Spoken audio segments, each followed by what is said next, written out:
तार में सब। यहाँ तो बोले झूठ ही लेना झूठ ही दे,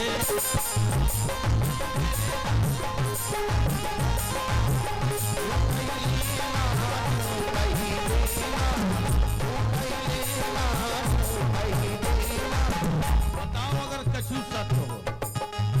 झूठ ही लेना झूठ ही देना, झूठ ही लेना झूठ ही देना, झूठ ही लेना झूठ ही देना, झूठ ही भोजन झूठ जमे,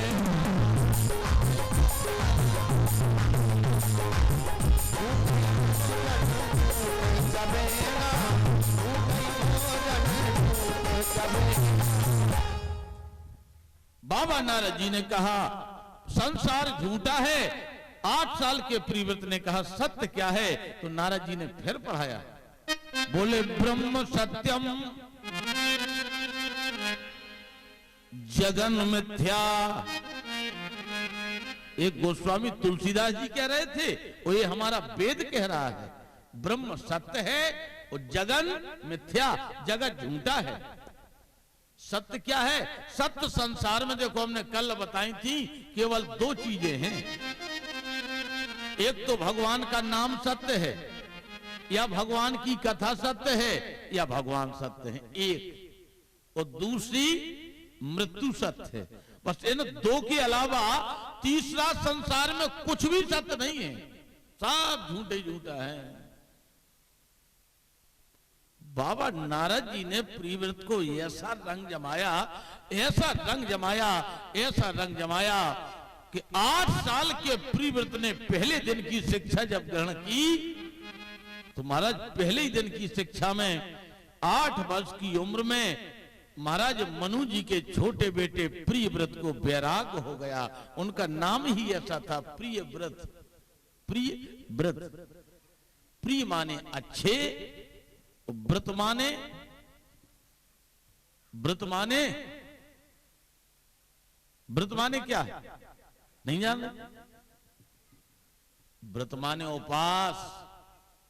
हाँ, कितने व्रत करती हो तुम लोग फिर भी नहीं जानती व्रत माने? आज भी लगभग लगभग तुम लोगों का तो शायद व्रत नहीं होगा क्योंकि मंगलवार है, लेकिन हमारी पार्टी के बहुत लोग आज व्रत होंगे। व्रत, और तुम लोगों के भी कई व्रत, कोई सोमवार का व्रत, कोई शुक्रवार का व्रत, संतोषी माता का, शंकर जी का, और भादों के महीना भर तो व्रतन की कमी रहती ही नहीं है। बताओ हमका भादों के महीना भर, आज ये व्रत, कल वो व्रत, अनंत 14 सिर्फ 5 हैं, हर छठ, मेहराई छठ, महालक्ष्मी, संतान 7 हैं, जाने कितने व्रत उपवास। कछु जने कह रही तो कड़ गए, अब कड़ गए, कड़ गए तो कौन मर रही फेरा हो, 6 महीना बाद फेरा जाए। और तुमोरन के कौन कछु देख कहता है जब चाहो तब व्रत। हमारे गांव में तो एक डोकरो है, ऐसी महाराज में तो व्रत ही ढूंढत फिरती। हाँ, 24 घंटा व्रत, उनके तो 24 घंटा। तुम्हारे तो अपने मन से बना लेती व्रत। हाँ? उन डोकों को केवल एक ही काम, वे जाने कहां से ढूंढ ढाड़ खियाती, वो पूरे मोहल्ला भर में, पूरे गांव में शोर कर देती, ओ जीजी, ओ भाई, ओ कक्को, फलाने गांव में एक बमूरा बोलो। देखो जो परमेश्वर, बमूरा का बोलो? बोले जिन बाई के जे लड़का होते की पौवा पेड़ा खाएं। अब काऊ के अगर 5 लड़का हैं तो 1.25 किलो पेरन की जुगाड़ बद गई भी, मतलब नहीं। एक बार बिल्कुल हम सत्य घटना बताएं, भागवत में तो नहीं, हम कहीं से भागवत बांच के गए, और हमारे गांव की पूरी औरतें जितनी हथी बिना पायलन की फेरे। हमारे घर में भी यही दशा थी, सब बिना पायलन। और हमने महाराज पूछा, अरे बोले तुम्हें पता नहीं है, हम फलाने गांव में माता उखरी माता, उनने माता ने कही कि बोले 3 महीना तक पायल नहीं पहने। हमने की जे हो माता माई तुम्हारे पांव पर हैं, ऐसो कह देती कि 30 साल में पायल नहीं पहनने तो कम से कम बनवाने तो ना पड़ती, बेमतलब के व्रत। अब कई माताएं बहनें व्रत रहती हैं, व्रत, लेकिन व्रत माने जानती नहीं होंगी अभी तक के व्रत माने, व्रत का मतलब क्या होता है, उसका अर्थ क्या होता है, उसकी फल स्थिति क्या होती है। व्रत व्रत एक माता जी से हमने पूछा व्रत माने क्या है, बोले व्रत माने उपास। हमने कहा उपास माने, बोले ज्यादा से ज्यादा खाओ, अच्छे से अच्छो खाओ, घर को काम ना करो। देखो वैसे हमारे हिंदू सनातन धर्म में वेद पुराण के अंतर्गत 4 व्रत बताए, 4 व्रत। ये संतान सातवें, महालक्ष्मी, अनंत चतुर्दशी, 5 शिवरात्रि, सोमवार, मंगलवार, बुधवार, ये दुनिया के व्रत नहीं है, वेद शास्त्रों में नहीं लिखे व्रत। देखो व्रत 4 बताए। अरे बोले हे व्रतम, पहला व्रत, अरे चंदन व्रत रूपम ते युक्षुदंडम यस्य व्रतम चकार। हेम व्रत, हेम माने होता है सोना। प्राणी को व्रत करना चाहिए कैसा, सोने की तरह, सोने की तरह। सोने को हम और आप जितनी ज्यादा तपेंगे, जितनी ज्यादा आंच दिखाएंगे, जितनी ज्यादा उसको ठोकेंगे, उतनी ज्यादा उस सोने में निखार आएगा, चमक आएगी। महाराज ऐसा व्रत हम और आप अपने जीवन में करें सोने की तरह। दूसरा है चंदन व्रत। चंदन व्रत मलियागिर चंदन होता है, मलियागिर की शीतल मंद सुगंध समीर मिली न मिली। महाराज एक मलियागिर चंदन होता है, जितनी ज्यादा उसको हम और आप रगड़ेंगे, जितनी ज्यादा घिसेंगे, उतनी ज्यादा वह चंदन समाज को सुगंधी देगा। तीसरा होता है युक्षुदंड व्रत। युक्ष माने कहलाता है गन्ना। गन्ने को जितनी ज्यादा हम और आप पेरेंगे, जितनी ज्यादा उसको महाराज निचोड़ेंगे, उतनी ज्यादा वह समाज को, संसार को मिठास प्रदान करेगा। प्राणी के जीवन में जितनी संघर्ष आ जाए, जितनी प्रेरणा आ जाए, जितनी रगड़ना और निचोड़ना आ जाए, उतनी ज्यादा उस जीवन के महाराज मीठापन आएगा। और चौथा है व्रत। व्रत माने होता है निश्चय, संकल्प। जैसे हम संकल्प करते हैं, हम व्रत करते हैं, हे शंकर जी भगवान, हे ब्रह्मदेव भगवान, हे राम जी भगवान, हम व्रत करते हैं। दुर्गा मैया, हम संकल्प करते हैं जब तक हमारे बेटे की शादी नहीं हो जाएगी, जब तक हमारे बेटे को बेटा नहीं हो जाएगा, जब तक हमारे बेटे की नौकरी नहीं लग जाएगी, हे राम जी, हे शंकर जी, हम 1 लोटा जल और 2 अगरबत्ती तुम्हारे स्थान पर नित्य प्रति रोजाना लगाएंगे। ये हमारा व्रत है, ये हमारा संकल्प है, इसका नाम है व्रत। और हमारी माता बहन तो तमाम व्रत, हम खंडना नहीं करते हैं, खूब करो, कोई दिक्कत नहीं, लेकिन मरवे के बाद में सदगति ना होगे। अब तुम्हारे कहो महाराज तुम्हारे पांव पर है, काहे हमारी लाग पे पानी फेर रहे। तो देखो हम एक व्रत बताए देते हैं, केवल एक व्रत, वो करते रहना। वो अगर तुम्हारे सामने बड़े से बड़े भगवान आकर के अगर माथा न झुका दें, नारियों की महिमा कोई साधारण महिमा नहीं है। रात ना होती दग्धि तल पर तो दिन मन का भास ना होता, और नारी ना होती यदि इस जग में तो जग का इतिहास ना होता। माताओं, तुम्हारा सिद्धांत और तुम्हारी व्यवस्था तो इतनी बड़ी थी। गायंती देवा किल गीत कानी धन्यास्तुते भारत भूम भागे।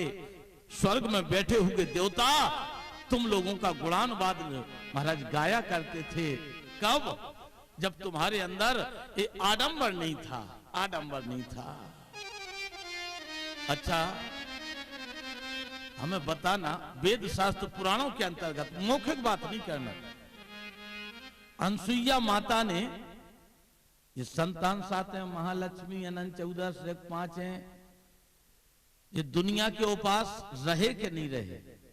अच्छा और छोड़ो, नर्मदा मैया थी, नर्मदा मैया ने ये तमाम व्रत किए कि नहीं किए?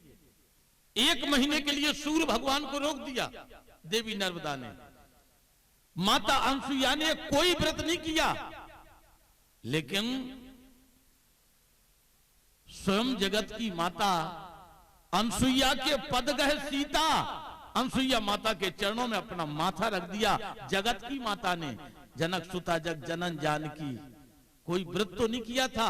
और व्रत क्या किया था? व्रत केवल एक ही किया था, एक ही धर्म एक व्रत नेमा काय वचन मन पति पद, बस इसके अलावा दूसरा कोई व्रत ही नहीं किया था माता अनसुईया जी ने या देवी नर्मदा ने। कोई व्रत नहीं, केवल एक ही व्रत था, पति सेवा, पति के चरणों की पूजा, बस इसके अलावा कोई व्यवस्था नहीं, कोई उपवास नहीं, कोई व्रत नहीं, किसी देवी देवता की कोई पूजा नहीं। हमें तो उल्लेख नहीं आया है। यहां तक तो ठीक, स्वयं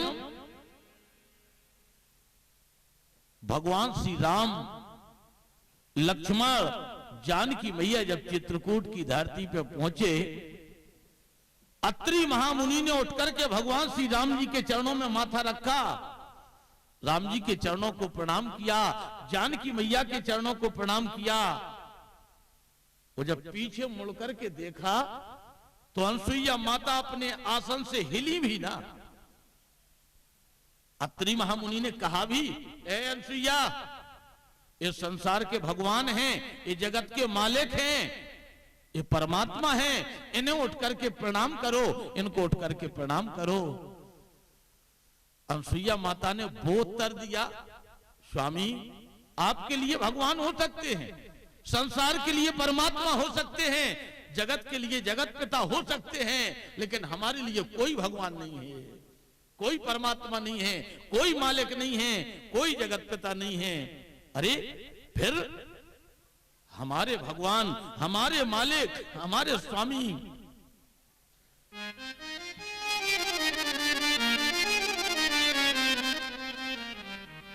हमारे जगत पिता तो केवल आप हैं और संसार में दूसरा कोई नहीं है। जब इतने शब्द अनसुईया मैया के जानकी माता ने सुने तो जानकी मैया ने उठ करके दौड़ करके अनसुईया माता के चरणों में अपना शीश रख दिया। अनसुईया के पद गह सीता, मिली सुशील बहोर विनीता, महाराज आशीर्वाद दिया, इत्यादि इत्यादि कथाएं। वहां अनसुईया माता से जगत की माता ने पतिव्रता नारी के लक्षण पूछे। मां, वास्तव में मैं जानती नहीं थी कि पतिव्रता नारी के लक्षण क्या हैं, चाहे नर लीला हो, चाहे ब्रह्म लीला हो, चाहे जैसी जो व्यवस्था। आज जगत की माता ने पूछा, माता अनसुईया ने बताया।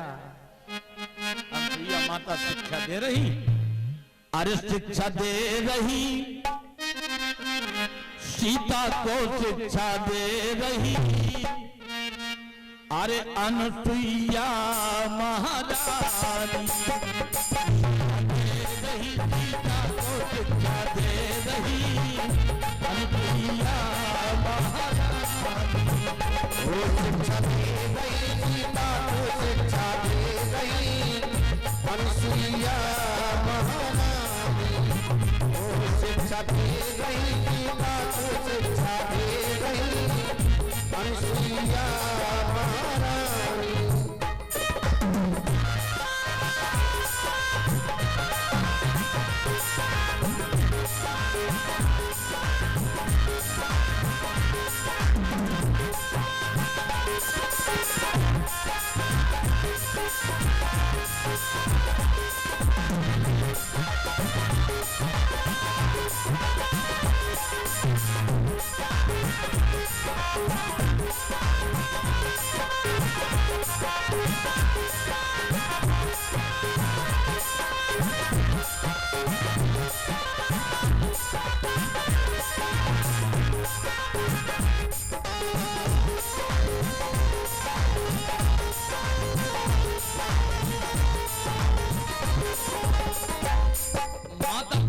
ने शिक्षा देना प्रारंभ की।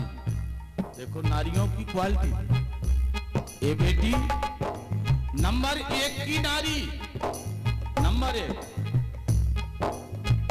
उत्तम की यश बस मन माही,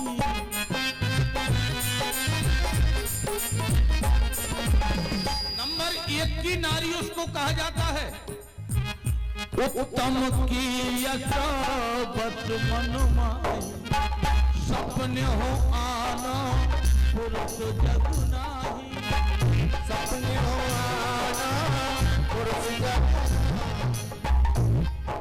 पहले प्रकार की नारी है जिसने सपने में परपुरुष का दर्शन ना किया हो, सजीवन में तो ठीक। दूसरी मध्यम परपति अर्धे कहीं कैसे, दूसरे क्वालिटी की नारी भ्राता पिता पुत्र निज जैसे, भ्राता पिता पुत्र निज जैसे।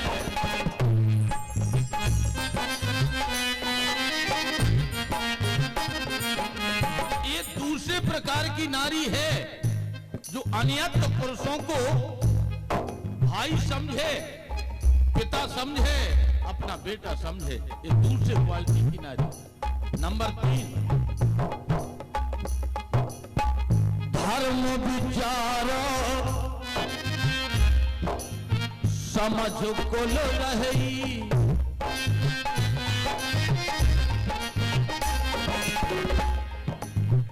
सोन कष्ट प्रिय सुत अस कही,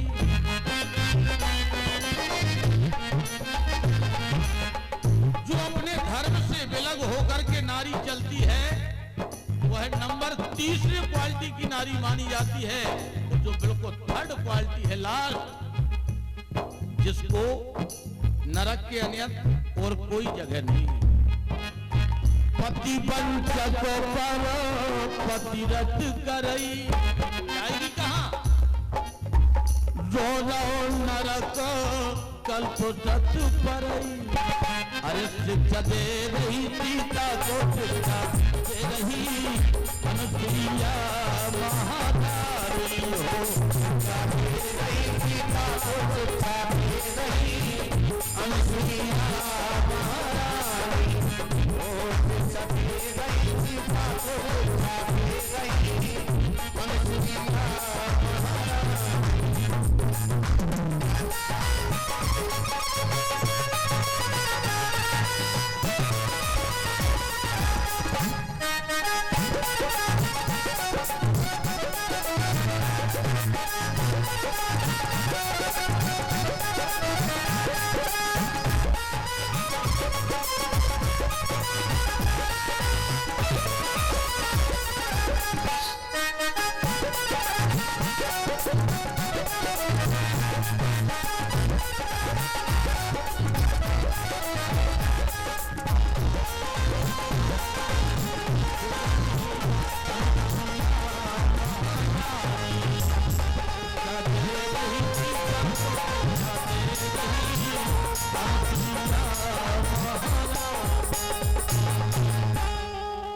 माने अच्छे, व्रत माने व्रत, जिनको व्रत अच्छे लगते हो ऐसे प्रिय व्रत को 8 साल की उम्र में एक ही दिन की महाराज सत्संग में नारद जी का वह रंग चढ़ा।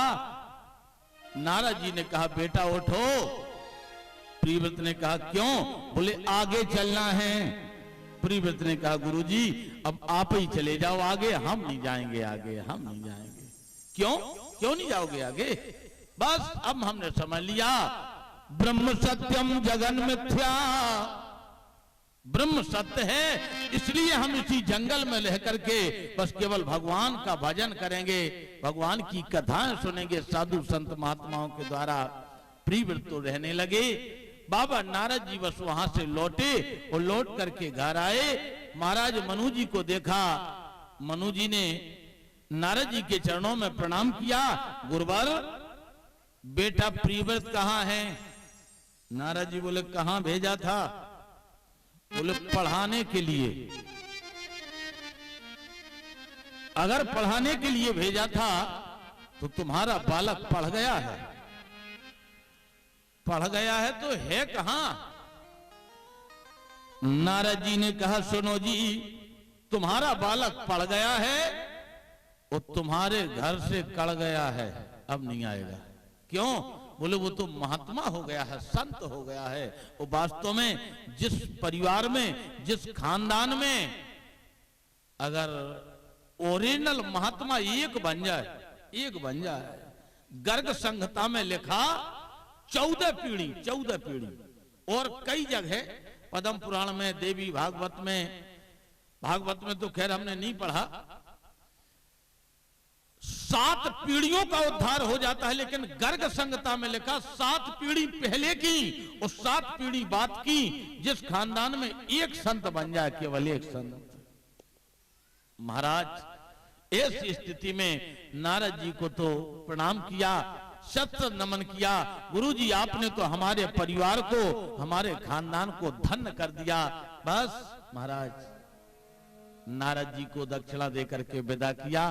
कुछ समय के उपरांत महाराज वशिष्ठ जी बड़े बेटे उत्तानपाद को लेकर के आ गए, पूर्ण शिक्षित करा करके। उत्तानपाद जी जब शिक्षित हो गए, महाराज मनु जी के हाथों में उनके बेटे का हाथ दे दिया। राजन तुम्हारा बेटा पढ़ गया है। गुरुजी को दक्षिणा दी, विदा किया। धीरे धीरे समय का चक्र चला।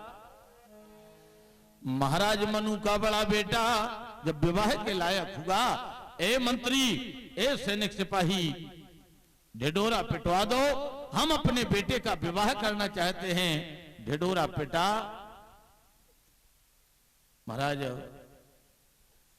एक सुनीति नाम की राजकुमारी के साथ में मनु के बड़े बेटे उत्तानपाद का विवाह तय हो गया। वेद की रीत के अंतर्गत महाराज वशिष्ठ जी ने उस विवाह का पाणी ग्रहण करवाया, परिक्रमा पढ़ी। विदा होकर के महाराज मनु जी के बड़े बेटे की डोली महाराज लौट करके अयोध्या आ गई। राज्य सिंहासन पर महाराज मनु जी बैठे हैं। रानी शत्रुपा घर की व्यवस्थाओं को देख रही हैं। नौकर हैं, चाकर हैं, दास हैं, दासियां हैं। उत्तानपाद जैसा आज्ञाकारी बेटा है, सुनीति जैसी बहू है। समय का चक्र चलता चला गया। बहुत समय बीत गया। रोजाना ब्रह्म मुहूर्त में जागे मनु जी, वो जाग करके अपने नगर में बहने वाली सरयू मैया में स्नान करें, सूर्य भगवान को जल चढ़ावें। सुखदेव जी कहते हैं, हे परीक्षित, यही सूर सह त्यागो, अरे तेजो राशिर जगत पते अनुकंपाय महाभक्ताय अनुग्रहाणे सुदिवा करा। भिखारियों की लाने खड़ी हो जाती हैं। दोनों हाथों से महाराज उत्तानपाद दान लौटाते हैं। सिंहासन पर आकर के बैठे। सुखम दुखम समाकृत्वा लाभम लाभो जयम जयः। प्रजा की सुख दुख की बात को सुनते हैं। धर्म प्रिय न्याय निर्णय देते हैं। समय बीतता चला गया। एक दिन अपने सिंहासन से उठे, उठ करके अपने राजमहलों में जा रहे थे। राजमहलों में जाते जाते जाते जाते मनु जी की दृष्टि एकाएक एक दर्पण पर पा गई। दर्पण पर, शीशे पर। और जैसे ही ने अपना मुख देखा दर्पण में, लौट करके बाहर खड़े हो गए। सिंहासन के पास आए। सिंहासन पर बैठे मंत्री ने कहा, महाराज क्यों, विश्राम का समय हो रहा है, तुम पुनः करके सिंहासन पर बैठ गए। ए मंत्रीवर, हमारे बेटे को बुलाया जाए। बेटे को बुलाया। उत्तानपाद जी आ गए। आज्ञाकारी बेटा था, हाथ जोड़ करके खड़ा हो गया। पिताजी आदेश करिए। बेटा आज हमें बहुत बड़ा दुख है, बहुत बड़ा दुख है। देखो, दुख तो कई प्रकार के होते हैं, कई प्रकार के। हमने बताया था कई लोग बड़े उदास बैठे रहते हैं, जैसे 5-6 दिन से तबीयत खराब, खाया पिया कुछ ना हो, उदास। उनसे पूछो का पिरा रहा हो, कछु नहीं। कुछ तो कोई तो कारण होगा, कोई तो वजह होगी। बहुत बाद में बताते हैं महाराज, और तो सब ठीक है, बस एक ही दुख है कि अब हमारी घर में तन को पूछ नहीं है, बस जो ही दुख है अकेलो, और तो कोई दुख नहीं है।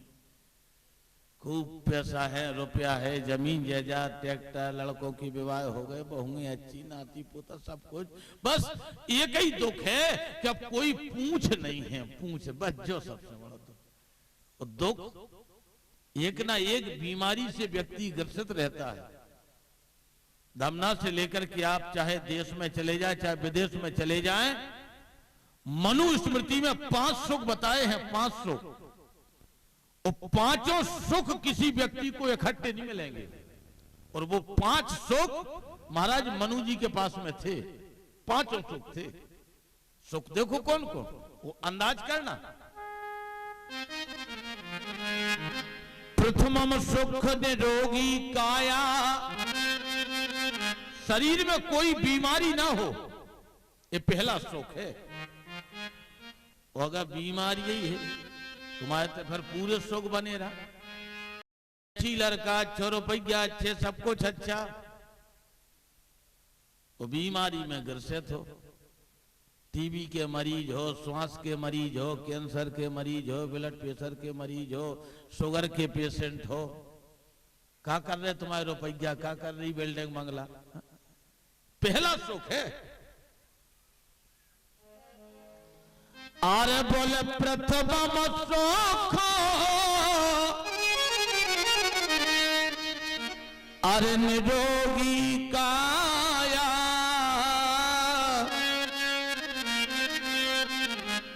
और दूसर सुख हो घर में माया। भगवान की कृपा है, तुम्हें 2 सुख मिल जाएंगे, फिर कहो तीसरा सुख ना मिले। अब तीसरा सुख कौन? अरे बोले तीसर सुख, अरे कुलवंतन नारी, पत्नी पतिव्रता मिले, पत्नी पतिव्रता हो। अब मिल है पतिव्रता, ना मिले। चाहत तो सब है कि हमें पतिव्रता मिले पत्नी, हमें सुंदर मिले पत्नी, हमें सुशील मिले पत्नी, चाहत नहीं चाह, और हमारी पार्टी की चाहत सब, और इनकी पार्टी के भी चाहत कि हमें सुंदर पति मिले, सुशील पति मिले, शानदार पति मिले। अब बताओ, सुंदर और सुशील और शानदार अगर सबके मिल जाए तो ये करिया कबरा तो कुआ में गिरे, या डाई की पुरिया फाड़ रखे पिए, और क्या करें। चाहत तो सब है कि हमें अच्छे अच्छे मिले, लेकिन अच्छे ना मिले। कब तक मांग है, मिले है ना 4 चीजें मांगत तो हैं, हम और आप सब लोग मांगत। अच्छा बताओ, को उगे के ना मांगे? हम खुद मांगे, तुम मांगे, सब मांगे। मांग है, मिले है ना 4, लेकिन मिलती नहीं है 4 चीजें। धन, बताओ कोई ऐसा है कि जो ठाकुर जी से ना मांगा तो? ओम जय जगदीश हरे, आराम आराम कहत रहो आरती। वो जब बाबाली लाना है, तन मन धन मन, सब कुछ है मेरा, आय आय मेरा मुझको दे दो, तुम्हारे बाप को क्या लागे तेरा। हद है भाई, जालान बहुत तेज पड़ा। तुमने बहुत जगह देखा, चाहे कनक बिहारी गए हो, चाहे बांके बिहारी गए हो, चाहे विश्वनाथ जी के यहाँ गए हो, महाराज और आरती तो मौत पिता तुम मेरे शरण गहूं किसकी, बिल्कुल मन ही मन।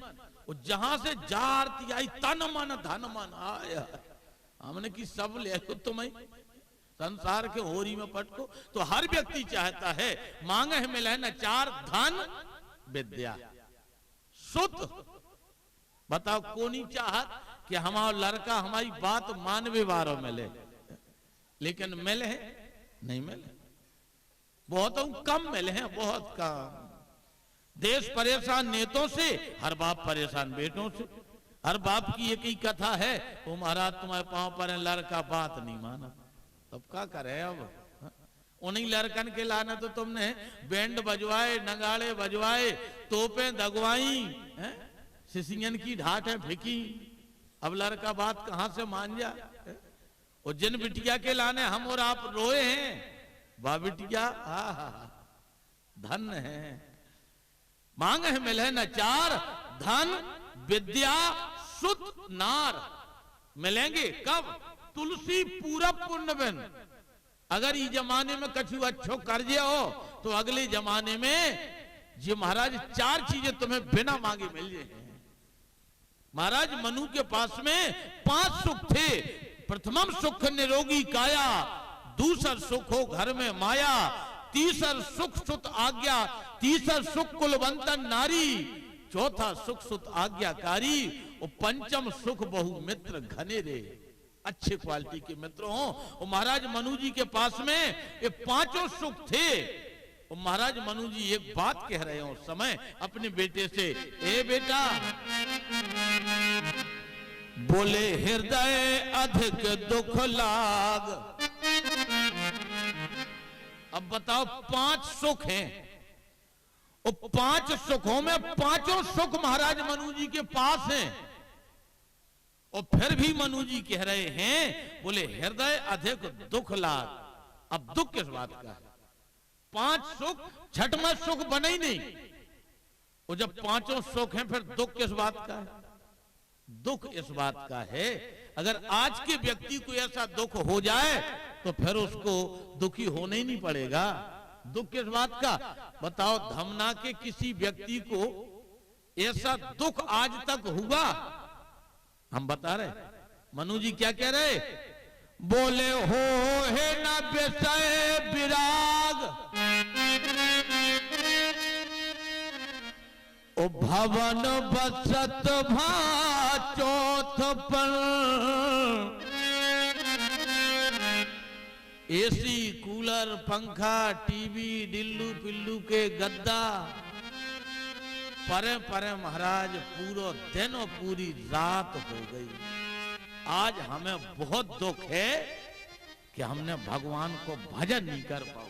बताओ होत का दुख ना हो गए, और तमाम चीजन के महाराज दुख हो सकते। ओ महाराज आज तो बहुत दुख है, गर्मी के मारे मरे जा रहे, एसी नहीं चल रही, ई को दुख है। आज तक बताओ काऊ क्यों भाव कि महाराज आज हमने कथा नहीं सुन पाई, बहुत दुख है। बनावटी में लोग भले कह रहे हैं, और महाराज मनु जी को यही दुख था, हो है न विषय विराग, भवन बसत भा चौथपन, हृदय अधिक दुख लाग, गयो जन्म हरि भजन बिन। बस इस बात का दुख है। बेटा, ये अयोध्या की चाबी पकड़ो, वो हम जा रहे हैं तपस्या के लिए। बस महाराज मनु जी तो निकल गए, अपने बेटे को जबरदस्ती राज्य दिया, प्रेम से नहीं जबरदस्ती। अरे बोले बर बस राजो सुतहन पुदीना, बर बस राजो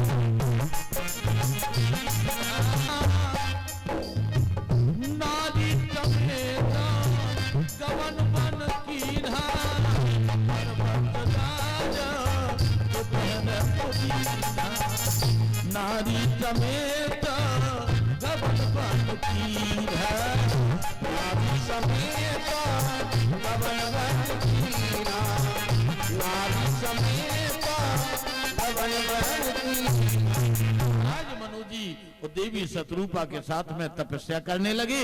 इनको तपस्या करने दो। और महाराज उत्तानपाद जी अयोध्या का राजकार काल चलाने लगे। अयोध्या का राजकार काल चल रहा है, समय का चक्र चलता चला गया। बिल्कुल पिताजी की तरह ब्रह्म मुहूर्त में जगें, सरयू मैया में स्नान करें, सूर्य भगवान को जल चढ़ावें, भिखारियों को दान लुटाएं, उस सिंहासन पर बैठ करके पूरी प्रजा की सुख दुख की बात को श्रवण करें। सुखम दुखम समाकृतः, पूरी प्रजा चारों तरफ से जय जयकार कर रही है। लेकिन समय बढ़ता चला गया। उत्तानपाद जी की उम्र 42 साल की हो गई। रानी सुनीति की उम्र 38 साल की हो गई। लेकिन 38 और 42 साल तक सुखदेव जी कहते हैं, हे परीक्षित, अरे बोले दोनस विपुलोष्ट मदम मदंगो,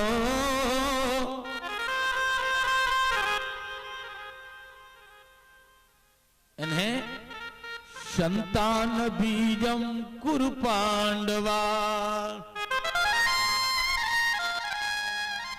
जुगोप कुक्षम गत्यात्म चक्रो, उर्मातुश्च मेया शरणो गताय। 42 साल की उम्र तक महाराज उत्तानपाद न पिता बन सके, उन्ना रानी सुनीति के गर्भ से किसी लड़की ने जन्म लिया, ना किसी लड़के ने जन्म लिया। पूरी प्रजा को अपार कष्ट है। अरे राम राम राम, अपने महाराज साहब इतना सुंदर राजपाट चलाते हैं, इतनी सुंदर प्रजा की देखभाल करते हैं, वो इनकी उम्र 42 साल की हो गई, महारानी की उम्र 38 साल की हो गई। ना तो इनको कोई बेटा है, न इनको कोई बेटी है।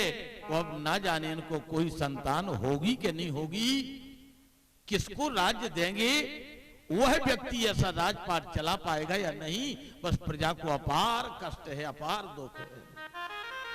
पूरी प्रजा ने सोचा, जाकर के महाराज उत्तानपाद के सामने विनय की, हे महाराज, आप एक काम क्यों नहीं करते हैं, आप अपना दूसरा विवाह करा लो, दूसरा विवाह।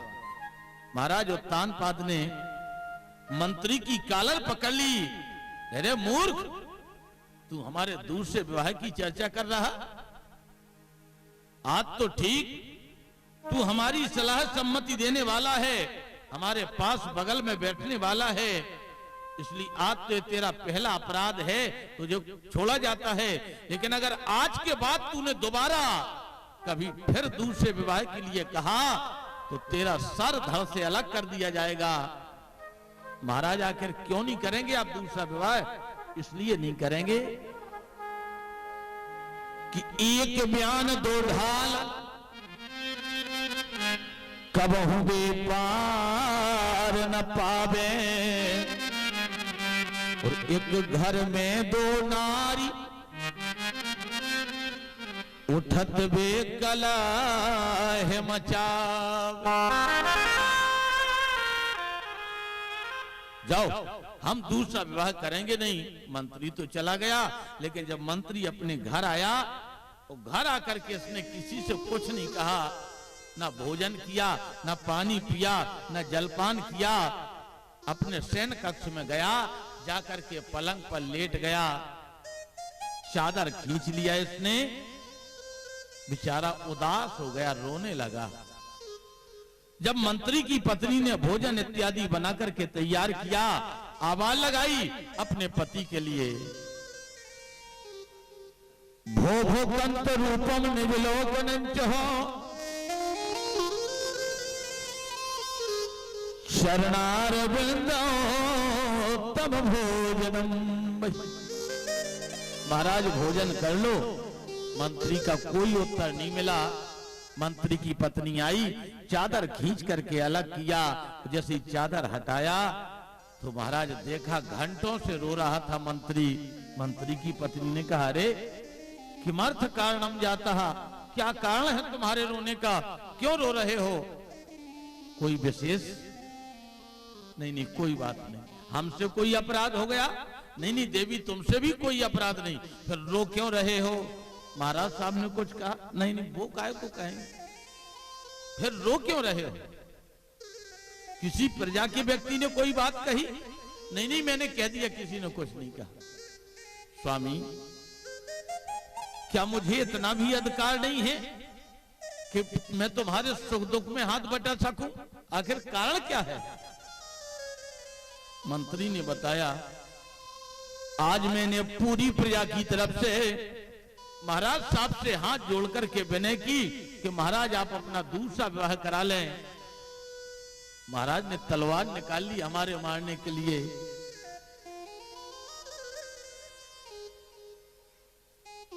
मंत्री की पत्नी ने कहा इतनी छोटी सी बात आप व्यर्थ में चिंता करते हो, जाओ आप भोजन करें, कल सूर्य की पहली किरण निकलेगी तो महाराज उत्तान पात को यह वचन देना पड़ेगा कि हम अपना दूसरा विवाह करेंगे। अरे तुम क्या करोगी? अरे महाराज जो आप नहीं कर पाएंगे वो हम लोगों में ताकत है, हम लोगों में सक्षमता है। वो वास्तव में नारियों में इतनी सक्षमता थी, इतनी ताकत थी और आज भी है लगभग जो अपने नियम पथ पर चल रही हैं। हाँ, आज भी कम नहीं है ताकत, मात्र शक्ति में। बंधुओं, ऐसी स्थिति में मंत्री ने भोजन किया और मंत्री की पत्नी निकली अपने पड़ोस में जाकर के, मोहल्ले में जाकर के 15-25 नारियों को इकट्ठा किया और इकट्ठा करके पूरी कहानी बताई। चलो आज महारानी के पास चलेंगे। महाराज ने तो दूसरे विवाह के लिए साफ इनकार कर दिया। कुछ नारियां बोली बहन सुनो तो, जिन महारानी के पास अपन सब जाएंगी उनकी तो सौत आना है, वो क्या इन वचनों को स्वीकार करेंगी? नारियों ने कहा अगर स्वीकार नहीं करेंगी तो आने तो देंगी कम से कम घर, अपना काम है कर्म करना। 15-20 नारियां गई। शाम का वक्त था तो महाराज रोने का नाटक किया नारियों ने।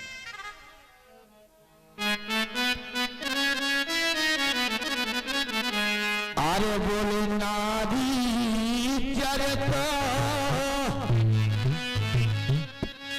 झुम ढारे आंसू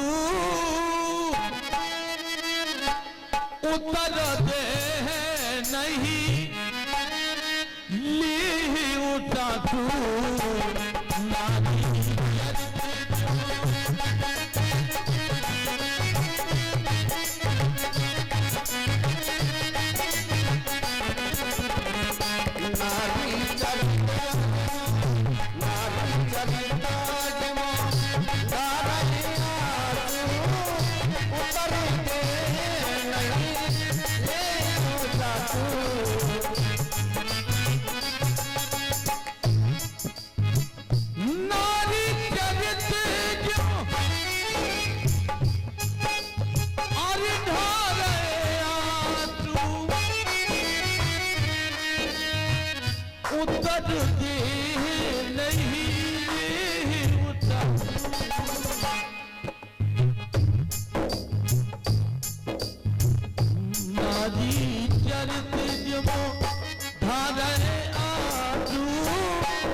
नारी जब रोई, रानी सुनीति अंदर से बाहर निकल के आई।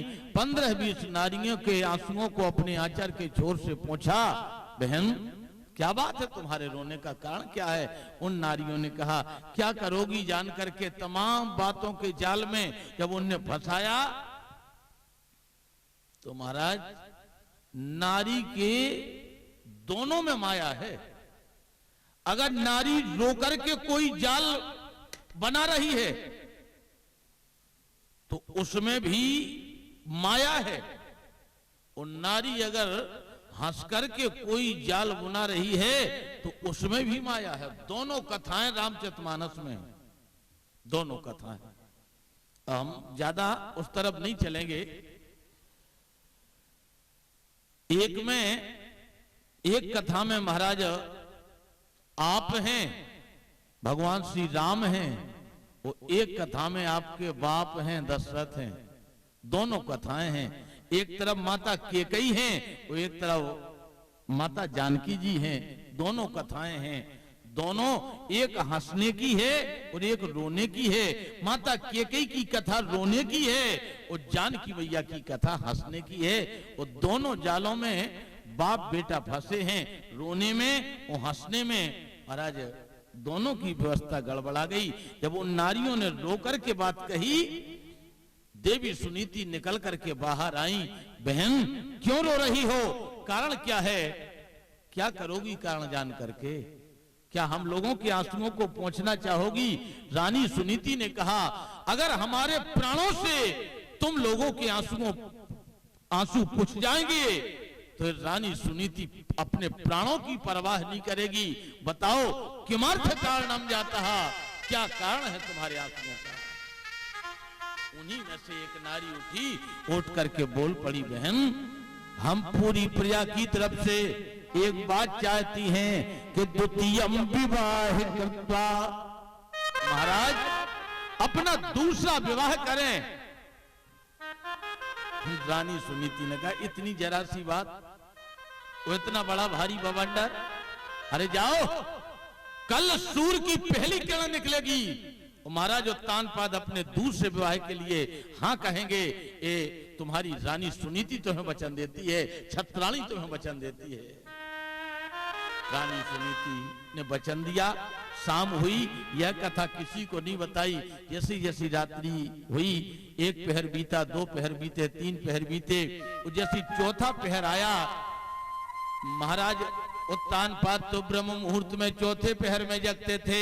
सरयू मैया में स्नान करें, सूर्य भगवान को जल चढ़ावे, तो भिखारियों की चाल लाने खड़ी हो जाती। सरयू मैया के किनारे रोजाना दान लुटावे। राजा होने के नाते एक लान में दान दिया, दूसरी लान में दान दिया, तीसरी लान में दान दिया, चौथी लान में दान बांटा। और बांटते बांटते बांटते जब महाराज उत्तानपाद आखिरी व्यक्ति के पास पहुंचे, वो जैसे ही सोना चांदी अपने हाथों में भरा, वो हमारा दान देने के लिए हाथ आगे बढ़ाए, तो जैसे ही देखा, ए मंत्री, ऐसा तो नहीं मैं स्वप्न देख रहा हूं। महाराज क्या कहना चाहते हो? ये अयोध्या की पट्टमहसी राजरानी सुनीति भिखारियों की लान में खड़ी होकर के ये भीख मांग रही हैं कि सत्य है? मंत्री ने कहा, महाराज देख तो मैं भी रहा हूं, फटी साड़ी, फटा वस्त्र, ना कोई जेवरात है, ना कोई गहना है, बिल्कुल भिखारियों की तरह हालत सुनीति ने बजाई। और महाराज भिखारियों की लान में आकर के आंचर का छोर आगे किए हुए फैलाए हैं। भिक्षाम देहिम, भिक्षाम देहिम, भिक्षाम देहिम। महाराज उत्तानपाद के हाथों से सोना चांदी हीरा जवाहर छूट गया। हे देवी, अयोध्या का संपूर्ण कारोबार तुम्हारे चरणों में समर्पित है, फिर भिखारियों की लान में खड़ी होकर के क्या मांगना चाहती हो? रानी सुनीति ने हाथ जोड़े, प्रभु 5 मिनट के लिए, केवल 5 मिनट के लिए, ना तो मैं तुम्हारी पत्नी हूं और ना आप हमारे पति हैं, आप अयोध्या के महाराज हैं और मैं अयोध्या में रहने वाली एक प्रजा की भिखारिन हूं। आप हमें रानी शब्द से संबोधित नहीं करेंगे। 5 मिनट के लिए बस केवल। हाँ हाँ बोलो, क्या चाहती है? रानी सुनीति ने कहा, हम जो मांगेंगी मिलेगा। हाँ हाँ मांग करके तो देखो, बदल नहीं जाना। महाराज उत्तानपाद ने कहा, सुनो, अरे बोलो सूर्य उगे, अरे मलिया गिरसो, फिर आन के पाछे पैर धरे, अरे बोले वृक्षन में अरे कदली फल हूं, एक बार से दूसर बार फरे न। अरे बोले सोई सती सरमाध चढ़े घर जावे की सुधने के करे न, ओ सोई जवान है और छत्रन की मुख से निकली फिर लाख टरेन। हम छत्री हैं, और छत्री के मुख से जो बात एक बार निकल जाती है, प्राण निकल जाएंगे लेकिन बात नहीं कटेगी। जाओ मैं वचन देता हूं तो महाराज हमें दे दो, क्या आगे आने वाले समय में आप अपना दूसरा विवाह करेंगे। महाराज तानपाद घुटने टेक करके धरती में गिर पड़े। अरे राम राम राम, रानी तुमने हमारे लिए तो परम सुख मांगा, लेकिन अपने हाथों से अपने पैरों में कुल्हाड़ी पटक ली, अपने पैरों में कुल्हाड़ी पटक ली। आज बंधुओं, जैसे ही महाराज तानपाद आए, सिंहासन पर बैठे, उस सिंहासन पर बैठ करके मंत्री को बुलाया। मंत्री, हम अपना दूसरा विवाह करना चाहते हैं। ढिढोरा पिता सुभद्रबाहु नाम के एक राजा थे, जिनकी इकलौती बेटी थी। अगर ये घर देखने जाएं, घर में मन भर जाए तो कहो इनका बर में मन न भरे, बर में मन भर जाए तो घर में मन न भरे। बेचारे बहुत हैरान थे, बहुत परेशान थे। तब तक ढिढोरा पिता अयोध्या के महाराज अपना विवाह करना चाहते हैं।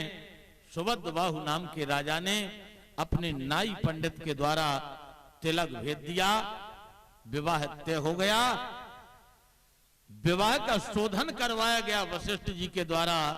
लगन पत्र का महाराज बनी वेद की रीत के अंतर्गत। महाराज ए लला ए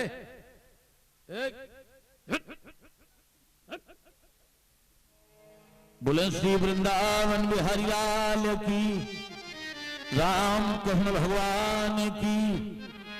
महाराज ऐसी स्थिति में विवाह हुआ वेद की रीत के अंतर्गत। परिक्रमा पड़ी, टीका चढ़ाओ, समस्त व्यवस्थाएं हुई। डोली 4 कहारों ने उठाई, दूल्हा दुल्हन दोनों बैठे। डोली चल करके अयोध्या की ओर आई, और जैसी सरयू मैया के किनारे डोली आ गई, कहारों ने विचारों ने मन में विचार किया, अब तो अपना नगर अयोध्या आ गया है, थोड़ा सा विश्राम कर लें। सरयू मैया में हाथ पैर धोएंगे, मुख धोएंगे, कुल्ला करेंगे, जलपान करेंगे। बस कुछ ही समय के बाद में अपना राजमहल आ जाएगा। दूल्हा दुल्हन बैठे, डोली रख दी गई। तब तक बाराती लोग अयोध्या में प्रवेश कर गए। वो जैसी बारातियों ने अयोध्या में प्रवेश किया,